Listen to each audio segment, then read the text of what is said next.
Shankar sir, आपसे ही शुरुआत करता हूं मैं कि बिहार विधानसभा चुनाव को 2025 को लेकर लगातार प्रचार प्रसार चल रहा है सर। सभी पार्टियां दावे कर रही है, अपनी योजनाओं जनता के बीच ले जा रही है। और खास करके अगर हम महागठबंधन की बात करें तो लगातार तेजस्वी यादव हो या फिर और भी जितने नेता सभी बेरोजगारी का मुद्दा प्रमुखता से उठा रहे हैं, युवाओं को लुभाने की कोशिश है। कितना इम्पैक्ट ये करेगा सर? क्योंकि हमने देखा था 2020 के चुनाव में भी तेजस्वी यादव युवाओं को लुभाने की कोशिश में जुटे थे। रोजगार के मुद्दे पर उन्होंने चुनाव लड़ा था और सबसे बड़ी पार्टी बने थे। दिनकर, बहुत बहुत धन्यवाद। सबसे पहले तो मैं ये कहूंगा कि चुनाव जो है वो कभी भी गणित से नहीं, रसायन से जीता जाता है।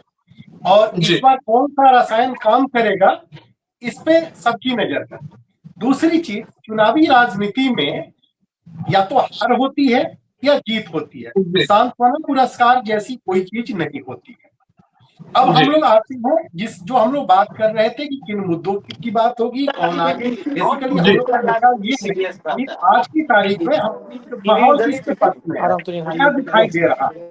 तो अगर गणित के लिहाज से देखा जाए, अगर हम लोग देखते हैं तो एनडीए के पक्ष में कुल 42% वोट करीब करीब देखा जा रहा है।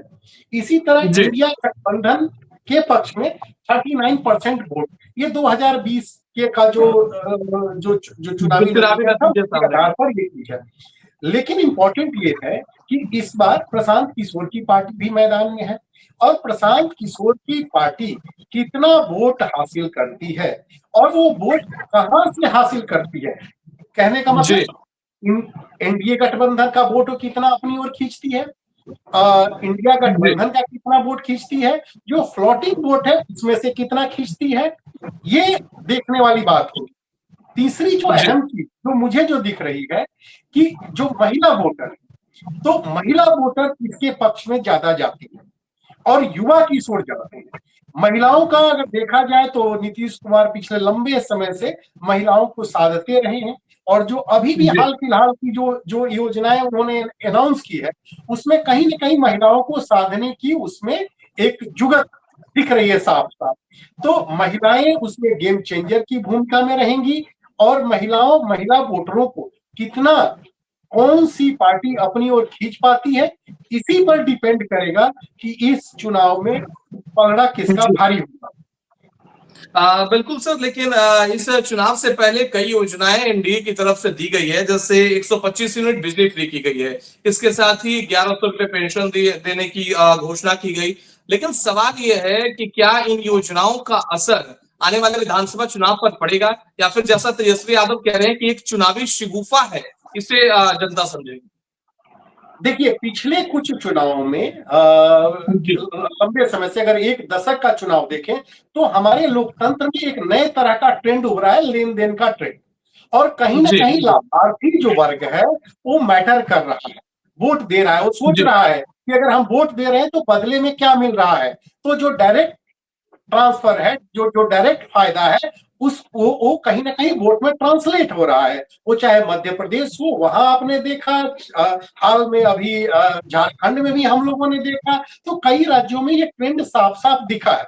बिहार में अगर बात करें तो जिस तरह से सामाजिक सुरक्षा पेंशन को नीतीश सरकार ने 400 से 1100 रुपया किया, तो इसका कहीं ना कहीं इम्पैक्ट दिखेगा, दिखना तय है। वो अब कितना परसेंट होता है, कितना परसेंट वो वोट में ट्रांसलेट होता है, ये दिखेगा।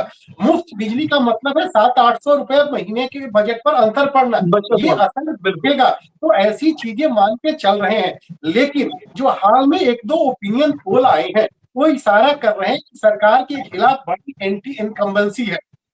अब सवाल इसका है कि अब वो किस आधार पर किया गया, उतने छोटे सैंपल साइज को क्या माना जाए, क्योंकि 5000 से कुछ के सैंपल साइज के आधार पे पूरे बिहार का पैमाना नहीं मान सकते। उनका सैंपल साइज इस तरह का अभी रिसेंट चुनाव में देखा भी गया, कई सारे ओपिनियन पोल और एग्जिट पोल गलत भी साबित हुए हैं।